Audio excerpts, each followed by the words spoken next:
Yo, yo, yo, what's up, party people? Welcome to another episode of Thrive and Dive. Thriving in life as we dive into deeper conversations. This show exists to have people on that I think are thriving in life. And as we dive into their stories or areas of expertise, we hope you too can thrive in your life. And I am joined by someone that I feel is definitely thriving in life. Help me welcome the Logan Hudson.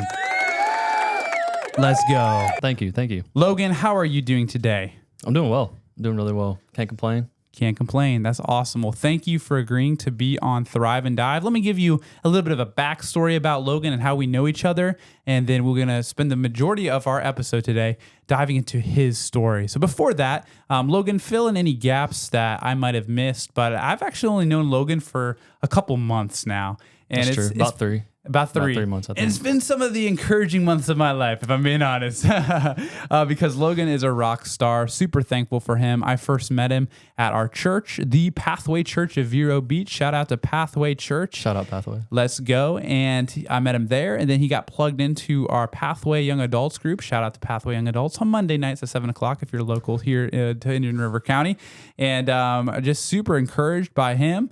And then, long story short, I met with him and asked him if he could join the leadership team of our young adult group and just help out in different ways, because I just saw, spiritual maturity in you, Logan, given your age and stage, but also just the way you talk, you hold yourself, the way you I think you were, or I thought you were super mature, and I still think you are super mature. So I'm thankful that you've agreed to help out at that capacity. And now we're just doing life together. The main avenues that we see each other is at church, Sunday mornings and then Monday nights. But we've hung out outside of those settings as well. So super encouraged by you. And anything to fill in from those interactions? Interactions? First off, I'm blushing. So thank you. You're blushing. There you go. There you go. That was awesome. I've been super encouraged by you and our friendship as well, and just getting plugged into Pathway has been a huge blessing in my life. I was really fortunate to get plugged in right when I got to Vero. So I recently moved to Vero Beach for flight school. And before I even started flight school, I came to Pathway Young Adults my very first Monday night in Vero Beach. Before you even started flight school? Before I even started. Wow. Okay. So that's just been a huge blessing in my life, getting plugged in with everybody. It's a really awesome community, and just been an awesome part of my life down here. Awesome. Sweet. Logan, before we jump into your story, I'd love to give our Thrive and Divers, our audience, just a small picture of who you are as a person, but then we are going to hear you from your testimony, your story, so they'll get to know you even more. But before we even jump into maybe the deeper side of the swimming pool, what are some need to know facts that Thrive and Divers need to know about you? Like, what are you into? What are your hobbies? How would you describe yourself in a couple sentences? I would say I'm adventurous. Ooh. That might be kind of cliche, but I like to do things outdoors, like to try new things, like to have fun. I started surfing. Oh, surfing. So that's new. I'm a Georgia boy, so surfing is nothing I've ever gotten to do or experience. So that's been really fun. And so you're a granola? Is that what people are called that are adventurous, or is there a different version? I used to be more granola than I am right now. I lived in Montana. We can touch on that a little bit. Okay, nice. But I wouldn't say I can't call myself granola. I can't do the granola community disjustice like that. Okay, gotcha. Hey, way to know who you are and who they are. No faking. I do think I'm adventurous. I like to try new things. I love the Lord. I love sports. Nice. Yeah. Cool. Yep. And you're an Atlanta Falcon fan. Atlanta Falcon fan. Atlanta Braves fan. There you go. Atlanta Hawks fan. Let's go. Atlanta all through and through. And a Georgia Tech fan too, right? Georgia Tech fan. Go Jackets. Excellent. Yeah, let's go. Super cool. Great. Well, in this episode in Thrive and Dive, guys, we take time to share testimonials. Testimony is just a fancy word for sharing your story. We all have a story, whether you recognize it or not. And if you're a Christian, you have a responsibility, I believe, from the Word of God to share about your story.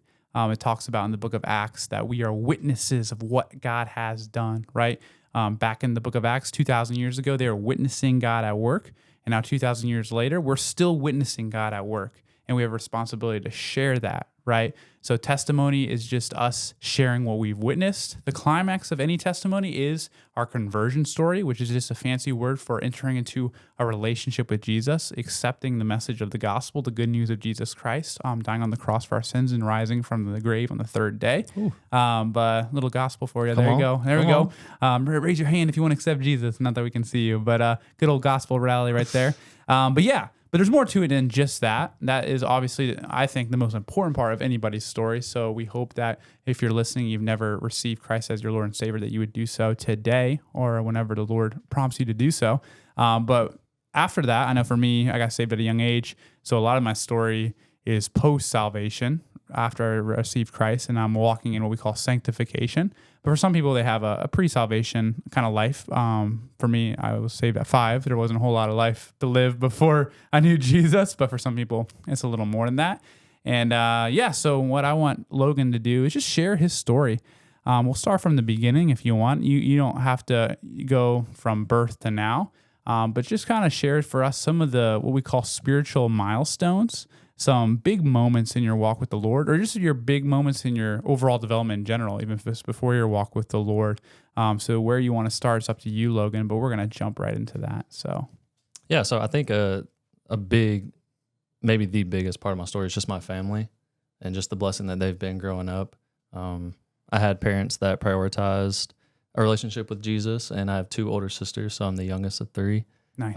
So yes, I'm the spoiled one. Favorite. I'm the favorite. No, I'm definitely not the favorite, but I am the spoiled one for sure. But no, I had an amazing family. Very fortunate. The older I get, to realize how much of a blessing that is, to have a family that loves the Lord, and to have parents that prioritize just a relationship with Jesus, and that for their family and their kids as well. So similarly to you, I accepted the Lord when I was 8. I was in 2nd grade, so didn't have much of a pre-salvation story like yourself, as you were saying. So I think sometimes too that, and I know that's a lot of people's story. You know, they got saved when they were really young. You know, they had a similar family, and I think sometimes that can be looked down upon, not necessarily by other people, but by ourselves. I know I do that a lot for myself. I'm kind of like, I don't really have a cool story. Like, I don't have a cool testimony. But what a blessing that is our testimony, right? That we were able to be with the Lord at such a young age. Anyways, not to get deep right there, but that's a huge blessing. But I think growing up in a Christian home, like I said, was a big blessing. Grew up in church. Have always been involved in a church, and I think the biggest part of my story has been just mentors in my life that have helped me walk through it. Like you said, the sanctification process, and just when you get saved, you're not perfect, obviously. And it's a long road.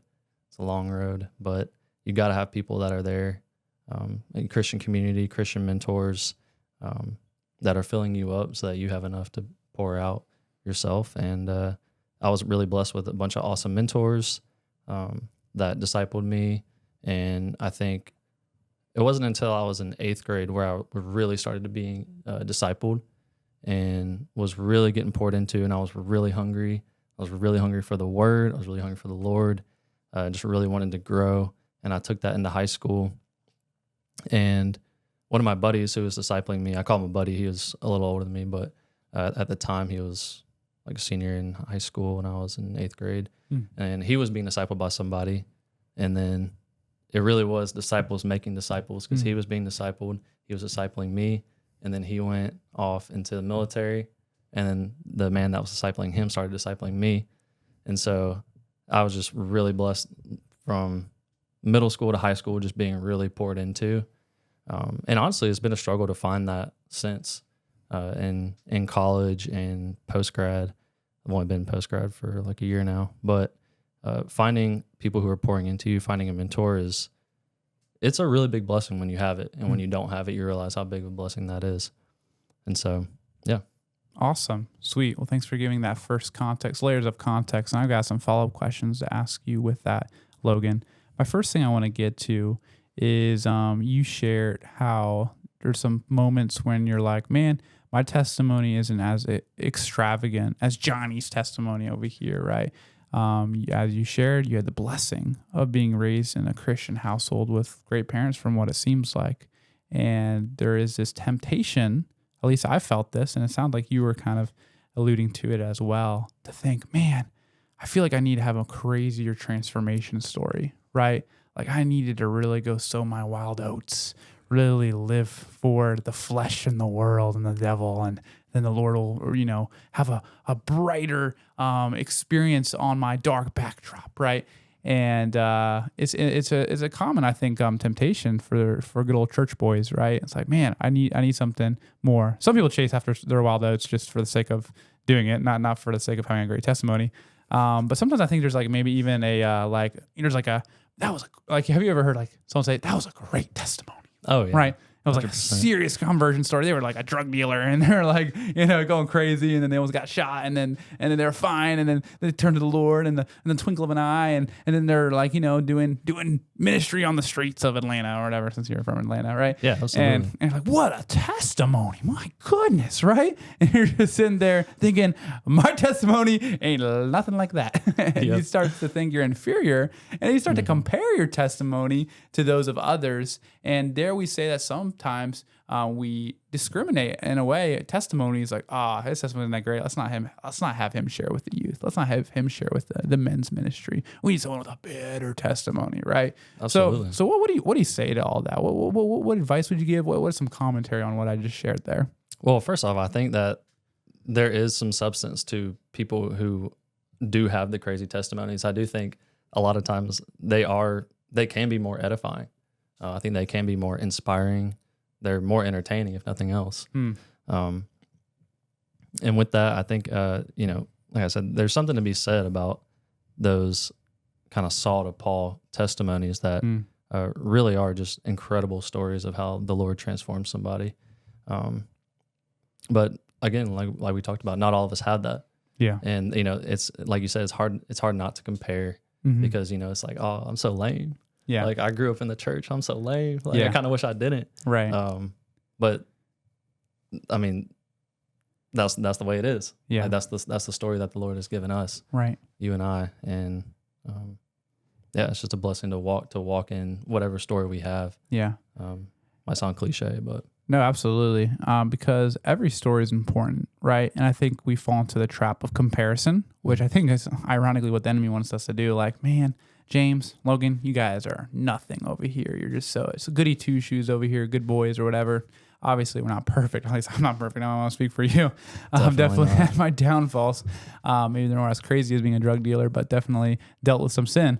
And we play the compare game, and we lose sight of the fact that really it's not about the person sharing at all, actually. It's about God glorifying himself through that person. So really, it shouldn't matter what the features of the story are, because it's all about God to end with.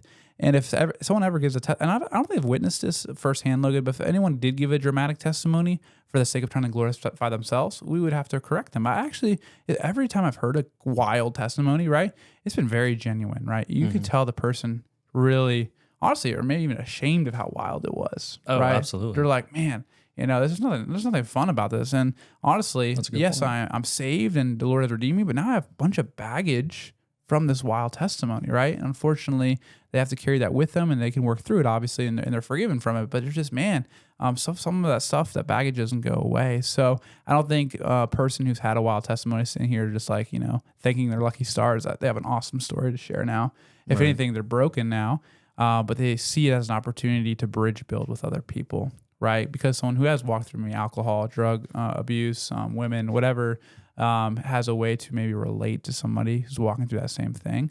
And again, that's not an excuse for us to go crazy, so we can have some bridge building tools in our tool belt. Like, I want to be able to relate to everybody when I'm older, so let me go ahead and do everything. No, that's you're missing the point there, right? Right. And there's obviously pieces of someone's testimony that's out of their control as well. You think of a death in the family, a parent, a sibling.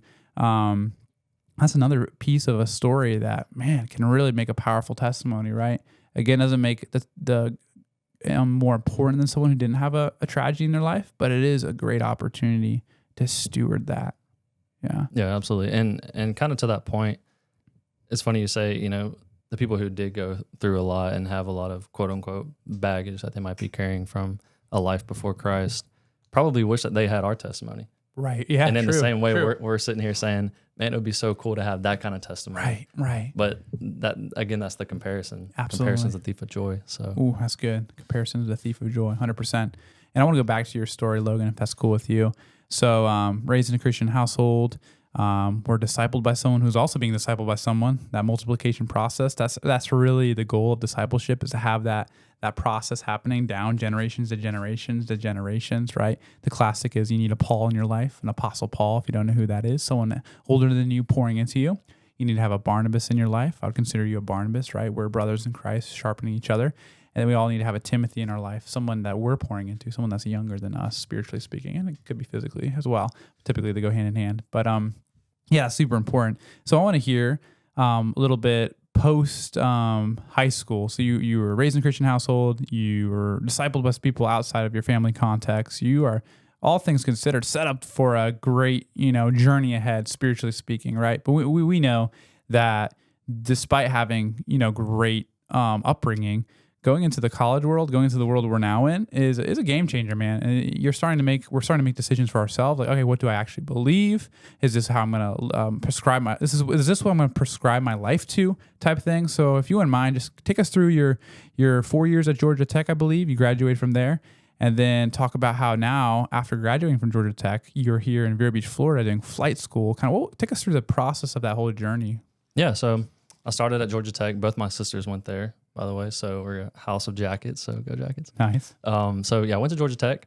I majored in communications, whatever that means. I don't know. Don't ask me. I don't know. I did communications. Communicate to us what it means. right. Communications at an engineering school. Oh, wow. There you go. But yeah, so my freshman year, I joined a fraternity. And I joined a fraternity called Theta Xi. So we're the Christian fraternity on campus. Oh, nice. So you've heard of Bucks or BYX?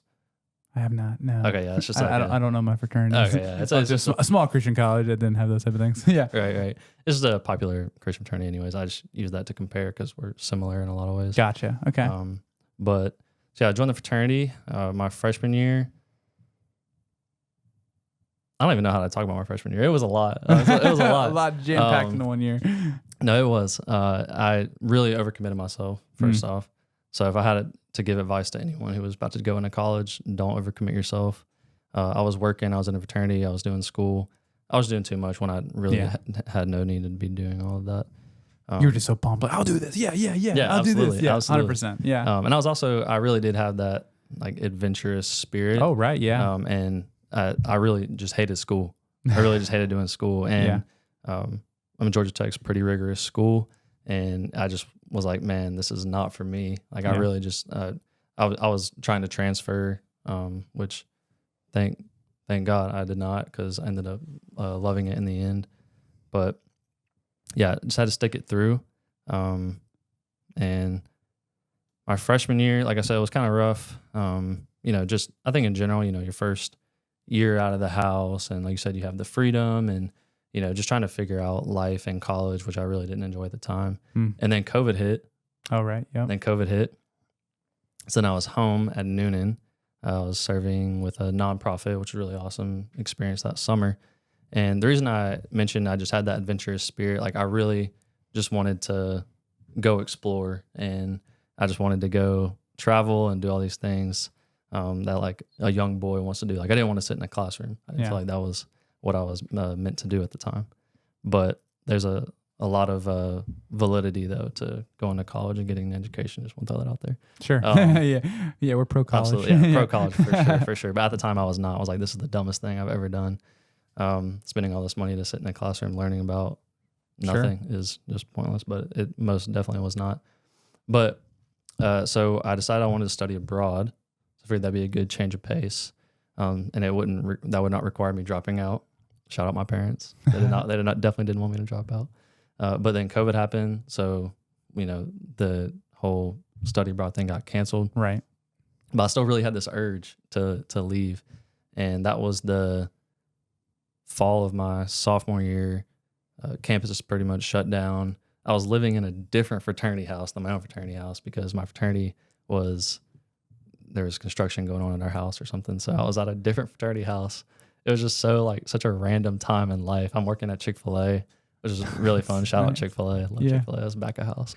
I wasn't pretty enough to be in the front. Oh, I did both. So I don't know what that tells you. That's crazy. That's crazy. But ended up moving to Montana the spring of my sophomore year, which was one of the funnest things I've ever experienced ever. I was working for a architectural nonprofit up there. They partner with YWAM. It's called Youth with a Mission. Yeah, I've heard of that. Yep. Yeah, so up in Lakeside, Montana, kind of near Kalispell, if you know where that is. But so I lived on a YWAM base, so I was surrounded by missionaries at the time. But the nonprofit that I worked for wasn't necessarily a YWAM. They just partnered with them. They did a lot of architectural projects for them.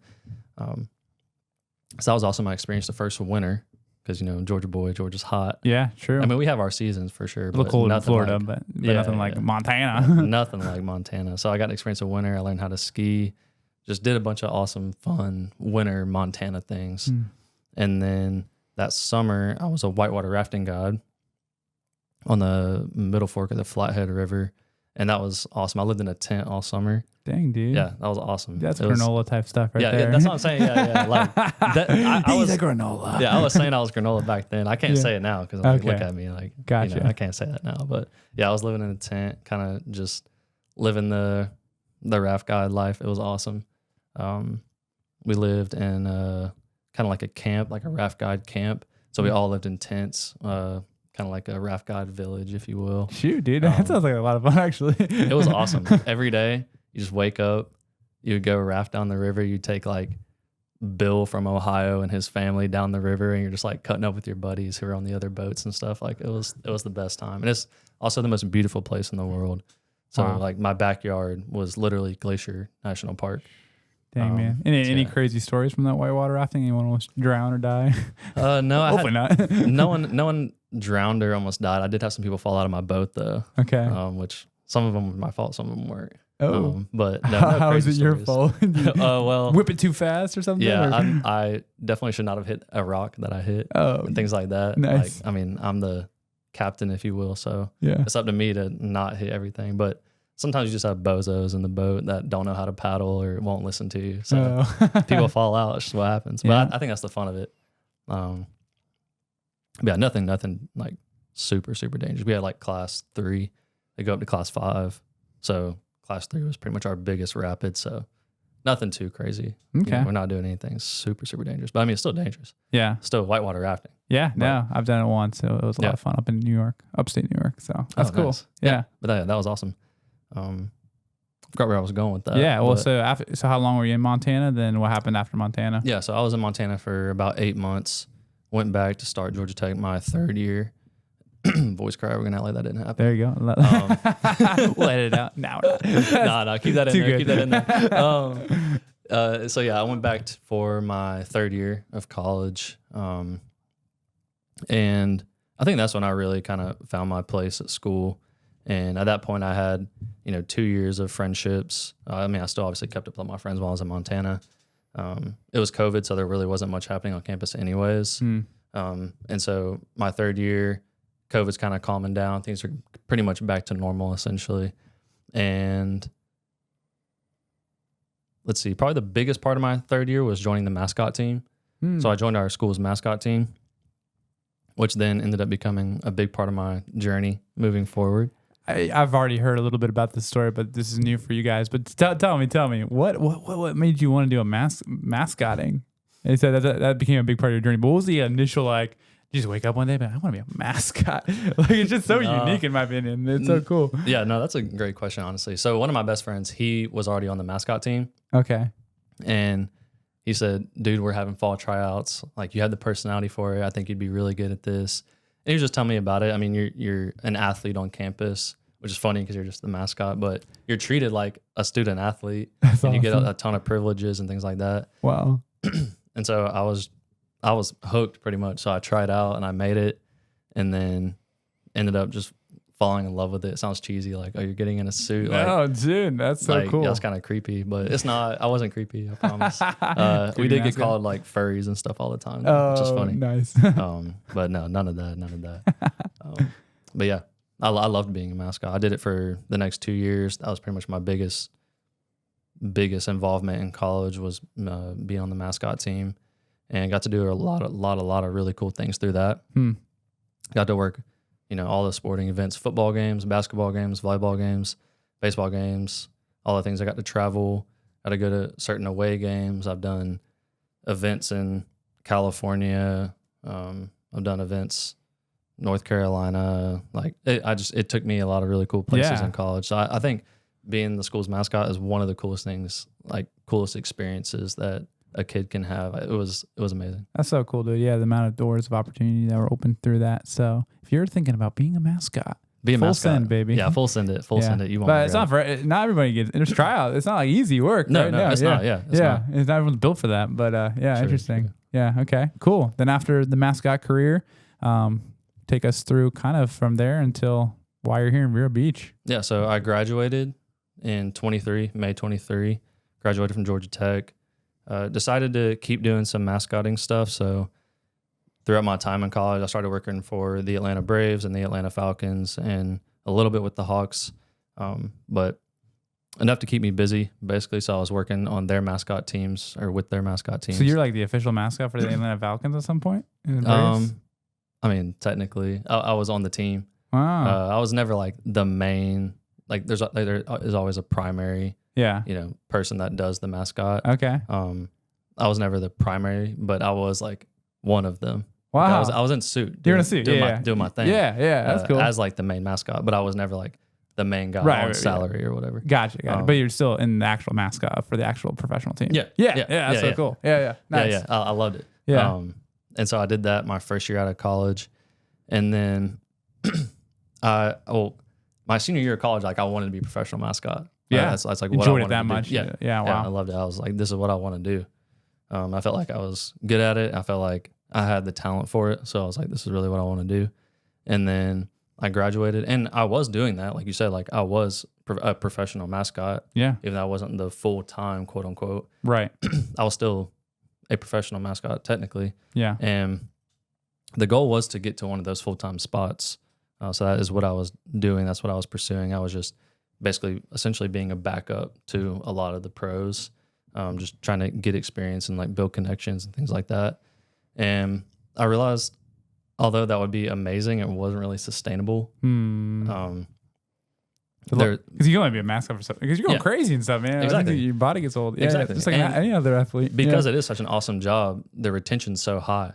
Oh, so okay. there's not that many spots that are just opening up true. willy-nilly. Right. And there's only a finite amount of professional sports teams. Yeah. So if you get one of those positions, you're probably going to stay in it for a really long time. Oh, gotcha. And so I was like, I can't really just be a backup for 20 years. So the opportunity to be the actual person is very limited. Exactly. So do they stay? How old are people when they stop being a mascot? Like, is there, like you can go pretty There's much. no age really. I really? mean, some people. Okay. Mid 30s, late 40s, late 40s. So gotcha. So once they're in for a while. Once they get hurt, want to quit. Yeah, exactly. Wow. Exactly. Dang. Okay. Yeah. It's an awesome job, but that led me to start looking at other things to do with my life because I had no idea. Yeah. I knew I didn't really want to sit at a desk. Honestly, it was just kind of the cliche, like young kid has no idea what he wants to do with his life. And I was thinking, okay, what's a job that I can do that will allow me freedom to travel.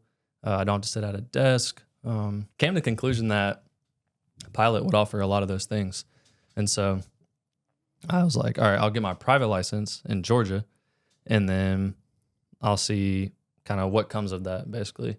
Worst case scenario, I'm out some money, but I have my private license. So, like, it's all good. If I decide I don't want to do it as a career, that's fine. Also, I have no idea why my throat is like choking right now. You good, man. You good. But yeah, so I got my private license in Georgia, and kind of through that, I actually had a friend just reach out on Instagram, and he was like, "Hey, I'm at a flight school down in Vero Beach. It's called Skyborn, and you should look into it. They have this program called Delta Propel, and you can apply and potentially come down here." It was never even really on my radar. I wasn't like looking at flight schools in Florida by any means. But I started looking into Delta Propel because I'd heard about Delta Propel. It's basically like a Delta pathway program essentially.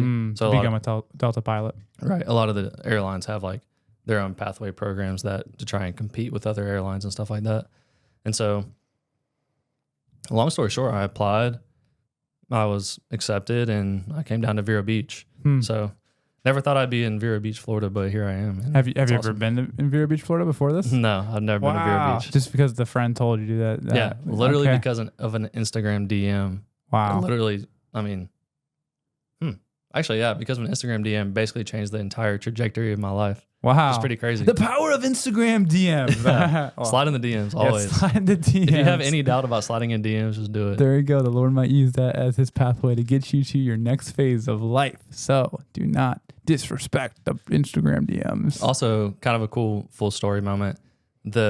My friend that slid in my DMs became my instructor whenever I came down here. So that was just cool. Wow. Yeah. Super cool. Right on.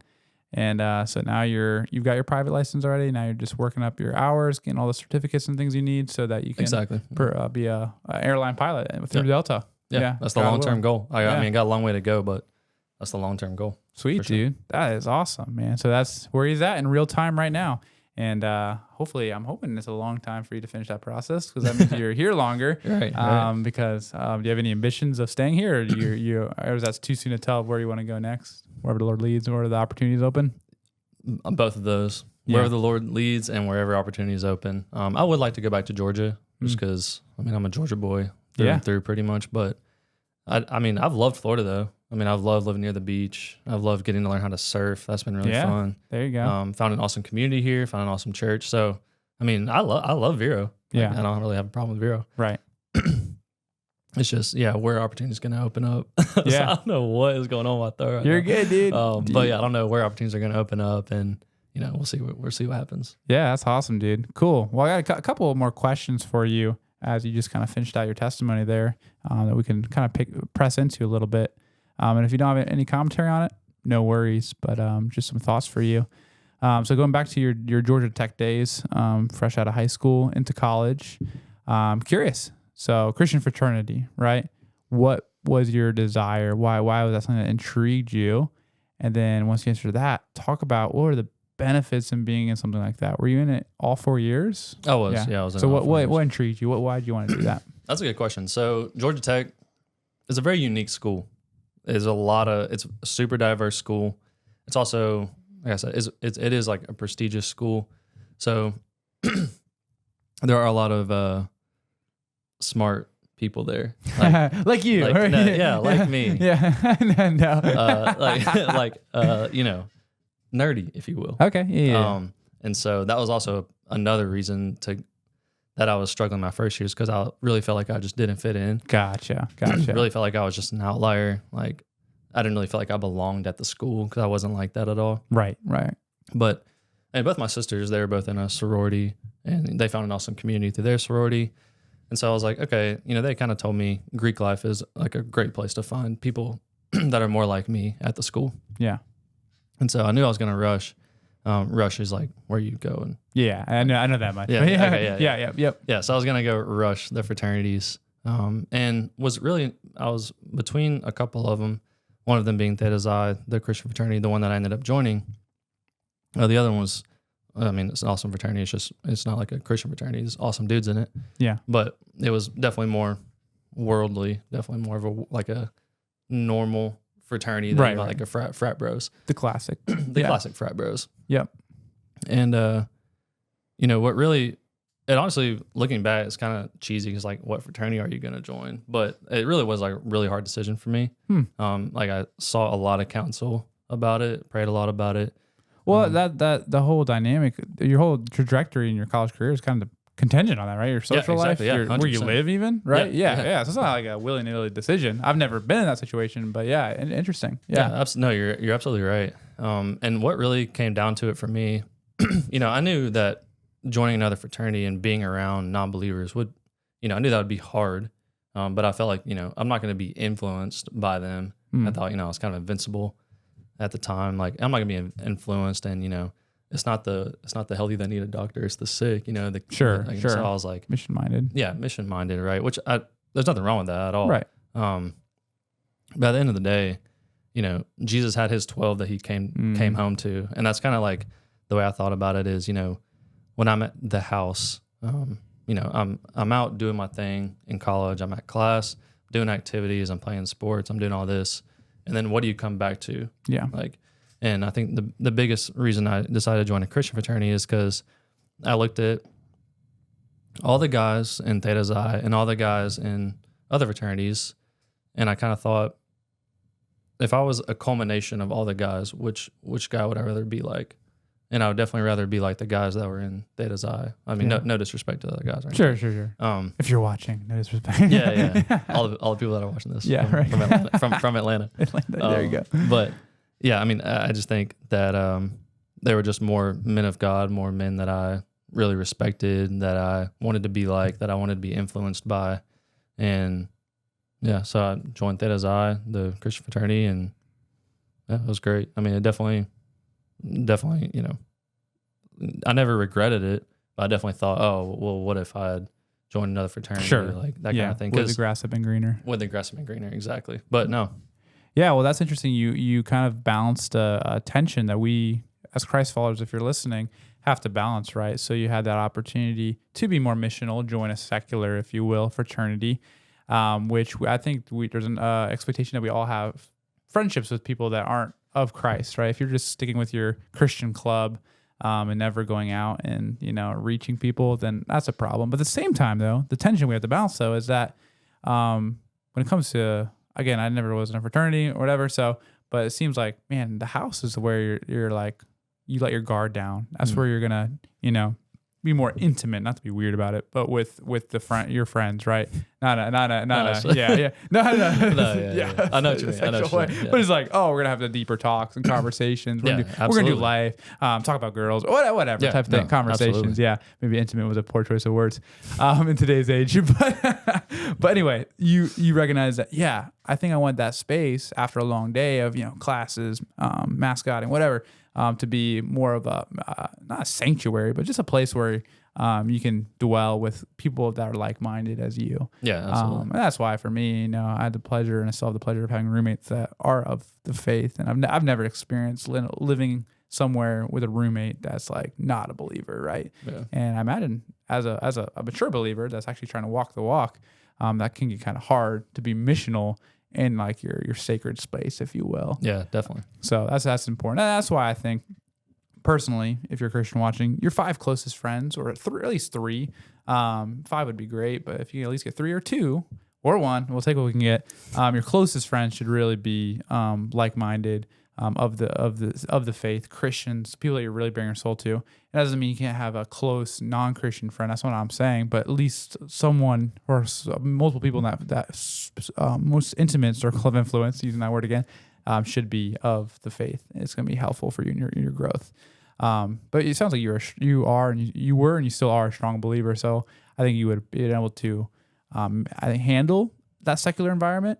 In that other fraternity, but it would be hard. It would probably be a lot harder. It would have been a lot harder, and I do think I would have been more influenced by more worldly things. I'm not saying I would have gone off the rails or anything like that. Sure, but why put yourself in that situation to get off the rails in the beginning? Exactly. Yeah, that's good. Yeah. Cool. So that fraternity, honestly, kind of like a brotherhood, right? Building that community, you sought it out because you wanted to find people that were like you in a school that maybe were full. Typically, the people are wired different than you, so that's a good way. Like for me, yeah. That's a good way to put it. Yeah, I mean, trying to be charitable, trying to be nice. But for me, I've never had the experience that. 1, both colleges I went to really small, and then 2, I was on the soccer team for both of them, so the soccer team was my fraternity, if you will. I already had my friends through the soccer team. I didn't have to worry about making friends. It was an easy. Playing a sport is always the easiest way to make friends, in my opinion. Sure. So if you are struggling to find friends, how about you try a sport? If you're not athletic, then that's a problem. You find something else. I'm sure. If you're not athletic, go play pickleball. Anyone can play pickleball. Yeah, true. Yeah. It's getting Shout popular. out pickleball. Love it and hate it. You love it and hate it. It's a love-hate relationship for sure. Excellent. Last question for you. And then if you have any final thoughts you want to share as we close out this episode, I want to give you the final say, Logan. This is kind of totally different than what we've been talking about. But I'm just curious because I don't think I've had many people on that's been the youngest sibling in their household. I'm just curious. Give us a little insight. This could be a longer answer, but just a little snapshot. What's it like being the youngest sibling, and then both your older siblings are sisters, right? Mm-hmm. Yeah. So having two sisters that are older than you, maybe just a little insight, just out of curiosity. What was that like in a snapshot? I think it was awesome. Yeah, I think it was really awesome. I think when I was younger, I was like, I want older brothers. Like, I wish I had brothers. Not that I wish brothers instead of them, obviously, but just like, I wish I had brothers along with them. Right. And because, I'm a little kid, like, I want to go play football and basketball and stuff, and I want someone to do that with. But the older I get, I think it is a big blessing to have two older sisters, especially now, like, looking for, a woman. Like, I was able to look at what godly women, what that looks like really closely. Yeah. All growing up, my sisters are also believers, and they're incredible. They're awesome. They're both married now. You got older brothers now, brother-in-law. Yeah, exactly. Hey, exactly. Yeah, no, that's what I say now. Yeah, yeah. It's awesome. But so I think getting to see what what a woman of God, what that looks like, and seeing that modeled growing up as a young kid and also a young believer was a really big blessing that you don't really realize at the time, but it's something you can look back on and think like, oh wow, like, as I'm looking for someone to partner with in this life, like, would my sisters get along with them, or are they like my sisters in this way or that way? And my mom, shout out my mama. Yeah. But definitely being the youngest of two older sisters. And then not only that, but just in like a practical sense, it was awesome because they both went to the college that I went to. So they already. You guys ever overlap, or they graduated before you got there? My oldest sister graduated before my middle sister was a senior when I was a freshman. Okay, cool. So nice. She introduced me to a lot of her friends, and like it was just that was really practical and awesome in that way. And also she poured into me a lot. But I mean, both of them did, but specifically she poured into me because, like I said, I was kind of struggling that first year. I was also like kind of struggling in school. I didn't really know what I was doing. So, and she's like a genius. So she was kind of helping me like study and stuff like that. So just in a practical sense, it was awesome in that way to have like two older girls who are just like, they're smarter than guys. So, I mean, but anyways. There you go. They were made for that school. No, I'm just like, not that women are smarter than guys or vice versa or anything, but they're smarter than me. That's what I'm saying. Okay. So they were able to pour into me. Sure. But yeah, I think having two older sisters was awesome. Let's see. I mean, honestly, it was pretty drama free. Yeah. Like our childhood, like we got along. We still really get along. Like, we had a great childhood. There wasn't a ton of drama. I wish I could say the same thing about me and my sister. Shout out to Julia if you're watching. I love you, but we definitely had drama. She was a younger sister to me.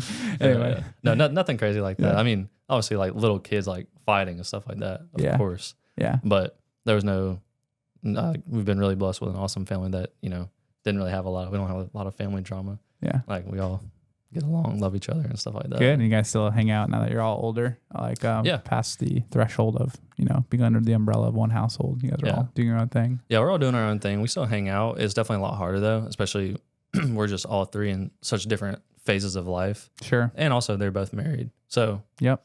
It's a little, I mean. Are you an uncle yet? Or? No, not uncle. No pressure. Yeah, not an uncle yet. Yeah, cool. And also like my oldest sister lives in Nashville, and then my other older sister lives in Atlanta.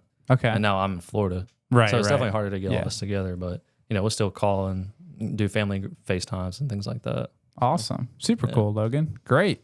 Well, that's all the questions I have for you pertaining to your testimony, but any final thoughts you want to share as we close out this episode of Thrive and Dive? No, let's keep thriving. Let's keep diving, and let's thrive and dive. Let's go. I love that. Maybe we should just close with that. Mic drop. There you go. Awesome. Well, I do want to say thank you, Logan, for taking your time to hop on Thrive and Dive and for sharing. And I hope you guys were encouraged or challenged or blessed by what was said. Take into practice some of the things he shared. Surround yourself with godly people. Look up to an older sibling that is more mature and wiser than you. There was a couple other takeaways as well.